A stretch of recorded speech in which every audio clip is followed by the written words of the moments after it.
안녕하세요. 결혼한 지 3년 차 30대 중반 여자입니다. 신혼 초초창기부터 최근껏 개표 따기 같은 시댁 식구 하나 때문에 참다 힘 제대로 휘두른 제 사연을 여러분께 사이다를 쏘기 위해서 이렇게 공유해봅니다. 저희 부모님은 어릴 적부터 저나 제 남동생한테 늘 베풀고 살라고 욕심 부리고 살다가 꼭 말년에 욕먹고 버림받으니 착하게 살라고 귀에 딱지가 붙도록 말씀하셨어요.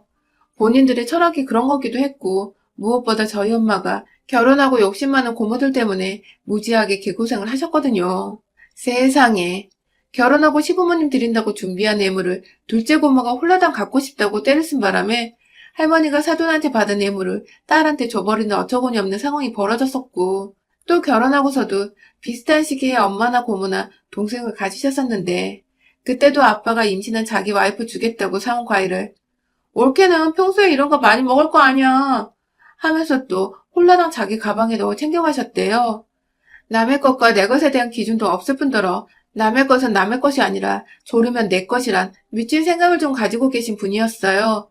엄마는 결혼하고 나서 지금껏 늘 한결같이 자기 몸만 챙기려는 고모 때문에 만남 자체에 진절머리를 느끼셨고 중간에 몇 번 큰 소리가 오고 가다가 서로 결국 완전히 틀어지셨는지 저나 동생이 머리 크고 나서는 고모를 더 이상 볼 수가 없었어요. 어쩌다 고모 얘기가 나올 때면 달라지는 엄마의 표정에 대충 사이가 완전히 껄끄러우시구나 싶었죠.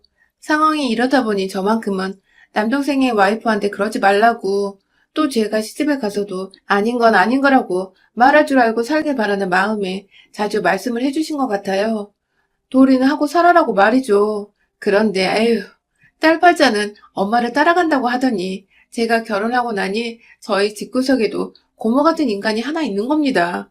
아니 시누이였으면 제가 엄마처럼 대판 싸우고 쌩을 진작에 까버리고 말았겠죠. 그런데 전 바로 시어머니 때문에 문제였습니다. 남편과는 동갑내기고 둘 다 결혼할 사람이 있었다가 한번 깨지고서 두 번째로 만난 인연이었습니다. 뭐 연애를 하면서 남편도 저한테 과거에 누구를 얼마나 만났었는지 털어놓길래 저도 솔직히 털어놨고 서로가 비슷한 헤어짐의 아픔을 간직하고 있었던 사실이 저희 두 사람을 더욱 끈끈하게 만들어주어 결국 결혼까지 이르게 했네요. 아무튼 그렇게 마냥 서로의 배경이나 집안이나 뭐를 따지지 않고 순수하게 좋아하는 마음으로 한 결혼이었습니다. 그런데요, 결혼을 하고 보니 남편 네에 돈이 제법 많더라고요. 시아버님 집안이 대대로 지역 유지에다가 시아버님도 장사를 오래 해오시며 제법 모아둔 돈이 많으셨죠. 남편은 집안에 대해 말도 안 했고 저는 결혼이 한 번 깨졌었다고 하니까 오히려 하자가 있을 거라 생각을 했음에도 남편 하나 보고 시집 온 건데 정작 시집을 오니 시어머니는 저를 완전히 꽃뱀 취급을 하고 계셨더라고요.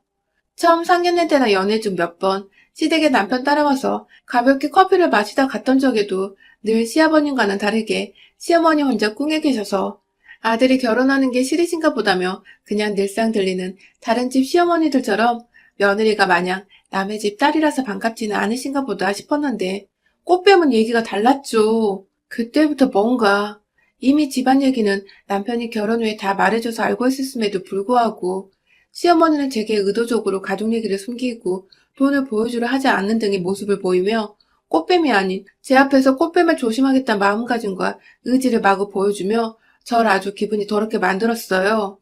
남편이 본인 자취하며 살던 집을 신혼집으로 쓰고 싶다고 해서 저도 집을 안 해가도 되니 예물이라도 잘해가고자 나름 돈을 많이 써서 들고 왔는데 그게 다 나중에 받을 재산을 생각해서 자신한테 잘 보이려 그런 줄 알았다며 시어머니는 요즘 애들보다 예물을 잘해온 것 같아.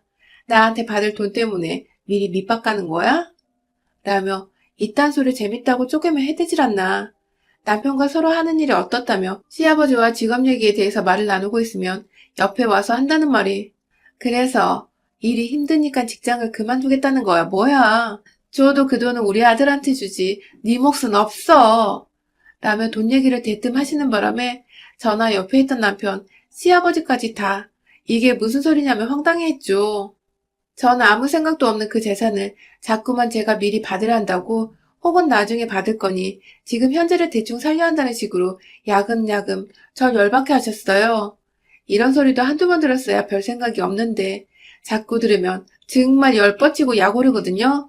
나를 다른 사람도 아닌 돈에 환장한 며느리처럼 보는 그 눈빛과 경멸 혹은 조롱이 섞인 듯한 말들이 진짜 진절머리가 넘어서 확 나. 시어머니고 뭐고 머리털을 다 뽑아서 입에 넣어버릴까. 뭐 그런 생각도 했었답니다. 아무튼 남편과 서로에 대한 마음이 진심이었고 그랬기에 저도 남편을 낳아주신 시부모님께 며느리 도리는 하고 살려고 했어요. 엄마가 늘 가르쳐 주셨던 것처럼 뭐 하나 나 혼자 꿍쳐두거나 욕심부리를 하지 않고 뭐든 좋은 거 있으면 시부모님 나눠드리고 시간이 되면 옆에 가서 말동무도 해드리며 사람이 사람답게 그냥 며느리는 며느리답게 시부모님 앞에서 애교도 부리고 아양도 떨며 사랑받으며 잘 지내고 싶었습니다. 큰 걸 바란 게 절대 아니었어요. 하지만 시어머니는 제가 집에 오기만 하면 경계에 눈초리를 하면서 제가 집에서 뭐가 필요하다며 슬쩍 가져가지는 않을지 혹은 자기 남편한테 애교를 부리며 용돈이라도 더 뜯어가려고 수수를 부리지는 않을지 늘 저의 뒤통수가 따갑도록 머리통을 노려보시며 제 뒤에 서 계셨고 화장실에 가는 길에도 저승사자 그림자 마냥 스르륵 저를 따라오곤 하셨어요. 혹여나 본인 시야에서 제가 사라지면 무슨 도둑이 이미 들었다는 것 마냥 며느리 애 어디 있는 거야? 누구 본 사람 없어? 하며 호들갑을 떠는 바람에 화장실에서 똥을 싸다가도 온 가족들이 다 저를 찾는다고 화장실 앞에 모인 적도 있었다니까요. 아주 미치고 팔짝 뛰겠더라고요. 그래도 뭐 이런 취급은 내가 시어머니를 안 만나면 안 보겠다 싶은 마음이 점점 들면서 저도 시댁을 찾는 발걸음을 좀 뜸하게 했습니다.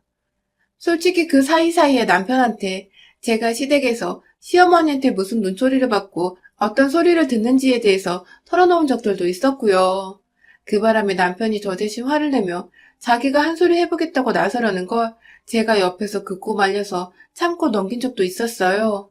제가 원했던 것은 그저 가정의 평화였지. 저 하나 때문에 모자 사이 갈라지고 막 주변에서 수군거리고 이런 꼴은 절대 못 보겠더라고요. 그렇게 한동안 시댁을 안 가고 제 정신이 좀 맑아져감을 느꼈던 어느 날 코로나가 차츰 심해지다가 너무 커지니까 완전히 시댁으로의 발길을 끊게 되었어요. 제 딴에는 저희 부부가 젊고 시부모님은 나이가 있으시니 시부모님 건강이 걱정되어서 조심하자는 생각에 발걸음을 줄이고 전화로라도 자주 안부를 드리려 했죠. 시아버님도 뉴스를 워낙 자주 보시는 분인지라 가족들끼리 안 만나고 연락만 주고받는 게 이 시국에 맞는 것이라며 동감을 해주셨어요. 하지만 시어머니는 절 볼 때면 늘 꽃뱀 며느리라는 듯 도둑년 보듯 쳐다보고 대했으면서 또 무슨 생각인지 눈앞에 잘 안 보이니 왜 집에 인사를 하러 안 오냐고 점점 닥달하고 보채기 시작하시더라고요.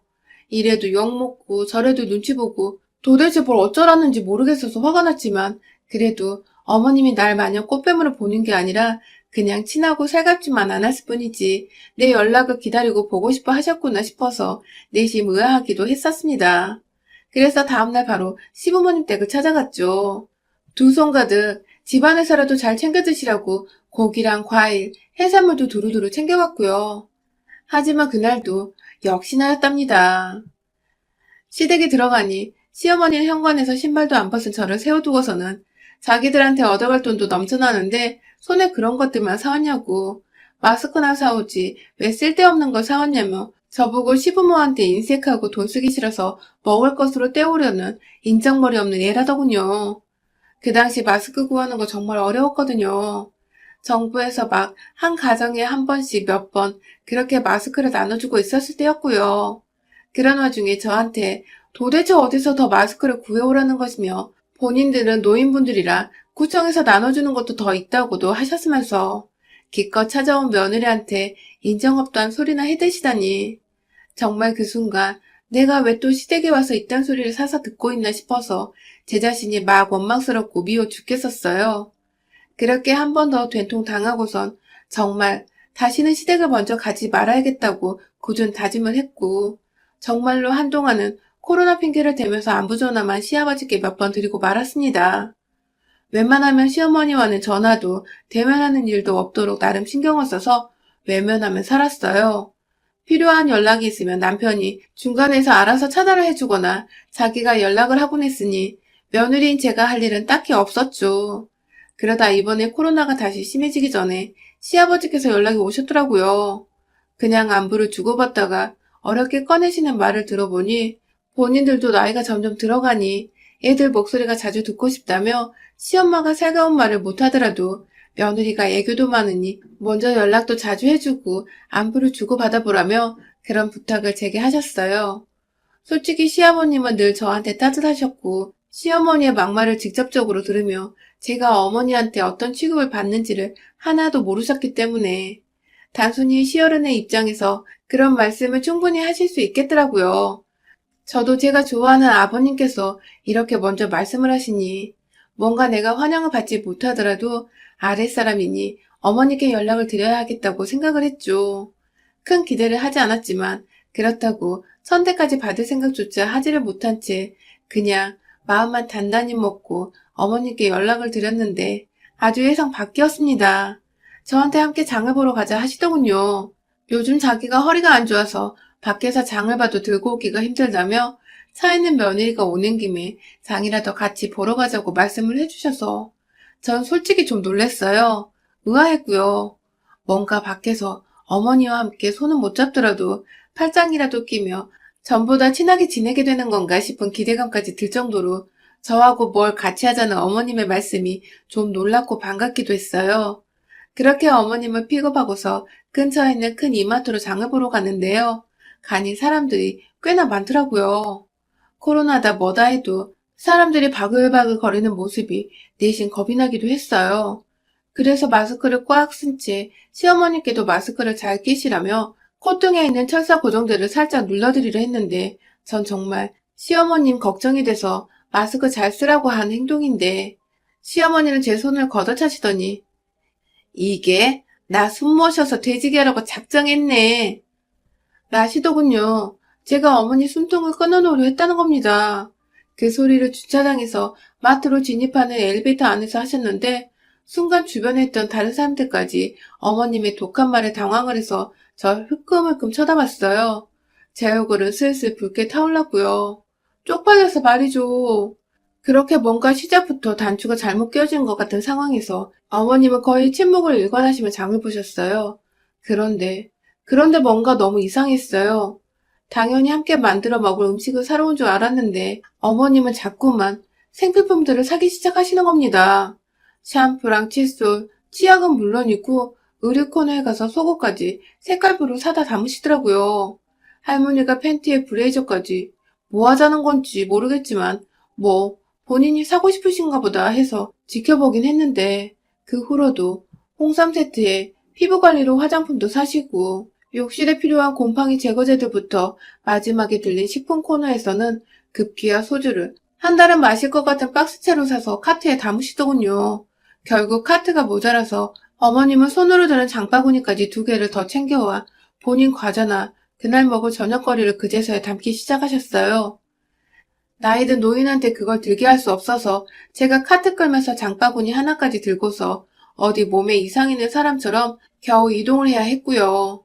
순식간에 장본 물품들이 불어났고 계산대에 가보니 도저히 올려놔도 계산해야 할 것이 끊이질 않았죠. 뭔가 당한 것 같은 찜찜한 기분이 들었지만 설마 아니겠지 하며 서 있는데 카운터 직원이 카드 결제냐고 물어보더라고요. 그래서 어머님께 어머님 카드세요? 라고 물어보자 어머님은 나 카드 안 들고 왔어 라시더군요. 본인이 애초에 결제할 생각 일도 없는 절 마트에 데려와서는 온갖 쇼핑을 다 하시고는 결국 돈이 얼마가 나왔는 줄 아세요? 무려 동네 이마트에서 200만 원어치를 사셨답니다. 200만 원이요.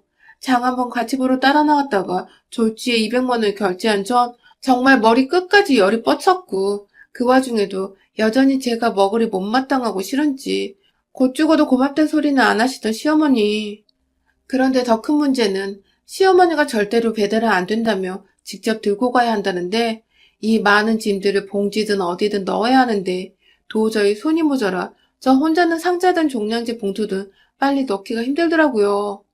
뒤에선 기다리는 손님들이 막 쳐다보고 있고 그래서 졸지에 종량제 봉투까지 대량 한 묶음을 사서는 뒷자리로 와서 막 물건을 봉지 안에 담았어요. 혼자서요. 시어머니는 멀찌감치 떨어져서는 의자에 앉아 계셨고요.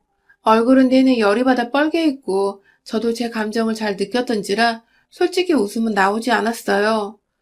어느 누가 자기를 예뻐해주지도 않는 시어머니를 따라 장 보러 왔다가 200만 원 긁히고 기분 좋아라 하겠냐고요. 그렇게 속에서 천불이 난다며 내가 왜 이런 취급을 받고 있는지 모르겠다며 막 혼자 부글부글 거리는 와중에 시어머니, 아니 이 노망난 옆에 내가 슬금슬금 저한테로 다가오더니 도와주기는커녕 오히려 본인 기분이 더 나쁘다며 저한테 그러는 겁니다. 야 이년아, 네가 뭔데 표정이 그리 뾰루퉁해? 처음부터 우리 집 돈 보고 온 꽃뱀년 주제에 그깟 200만 원 좀 썼다고 생색이야? 라고 말입니다. 처음부터 이 집에 돈 보고 들어온 꽃뱀년이라니. 꽃뱀이라니요. 잘못 알아도 한참 잘못 아는 시어머니께 그런 게 아니라고 막 말을 하는데 주변 사람들, 특히 어머님 또래의 나이 드신 아주머님들이 막 웅성거리며 모여들며 흥미롭다며 시어머니가 할 다음 얘기를 기다리는 듯 집중하기 시작했어요. 그 와중에는 꽃 빼면 며느리 취급하면 안 돼야 하면서 시어머님을 무작정 옹호하는 할머니까지 있었죠.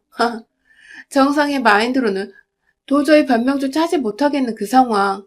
마저 봉투에 넣을 짐들은 아직 한가득이고 카트 옆에는 물건 담은 종량제 대량 봉투가 또 한가득. 저도 그만 열이 뻗쳐 더는 이 짓거리를 못하겠더라고요.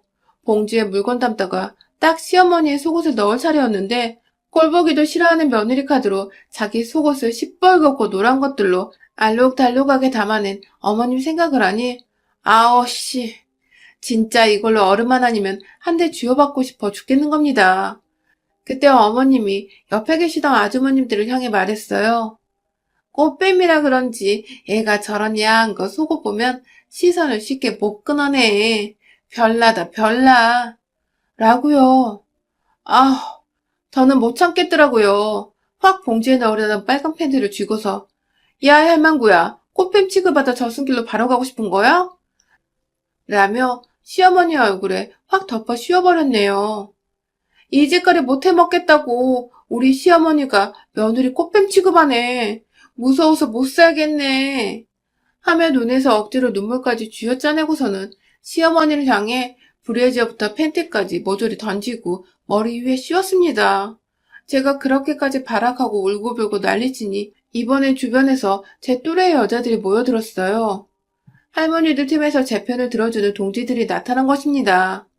망할년, 망할 시엄마 등의 욕을 하며 막 저주를 퍼부으니 동시에 구경하던 할머니 아줌마들이 분위기에 휩쓸린 건지 그제서야 제가 불쌍하다며 제 편을 들어주기 시작하고 동정의 눈길을 보내왔어요. 진짜 이 마트에서 아주 며느리들과 시어머니들이 다 장을 보다가 결국 구경의 끝에 저의 편에 서게 되며 저는 여러 동지들의 응원으로 시어머니께 더 큰 목소리로 이 거지 같은 년아! 라는 외마디 한번 지르고 장 본 것들 그대로 카트에 실어서 혼자 엘리베이터를 타고 내려왔어요. 시어머니는 뒤에서 사람들이 하도 욕을 하니까 혼자 계단인지 비상구인지 문 열고 나가 먼저 올라가셨고요. 주차는 지하에 해놨는데 말이죠. 그날 저는 제가 장 본 것들 다 제 차 트렁크 안에 실은 뒤에 그대로 집으로 돌아왔습니다. 그냥 제 집에서 생활 아이템들 쇼핑했다고 생각을 했고 정 필요 없던 것들은 다시 이마트 가서 환불을 해버렸습니다. 그날 후 시어머니는 사람들한테 욕먹고 저한테도 속옷 뒤집혀 씌운 기 쪽팔리고 무섭고 뭐 복잡했던지 평소처럼 연락이 한 번도 없었고 왜인지 그 소리를 남편한테도 못하겠던지 시아버지며 저희 남편까지도 제게 별다른 말을 안 하더라고요. 지금까지도 그때 이마트에서 있었던 사건은 시어머니와 며느리인 저 단 둘만의 비밀이자 평생토록 숨겨야 할 아찔한 기억이 되어버렸답니다. 저한테는 유쾌 상쾌 통쾌한 기억인데 시어머니께는 질색팔색 끔찍한 기억이 되어버린 날이었답니다. 여러분의 생각은 댓글로 남겨주세요. 오늘도 시청해주셔서 정말 감사합니다.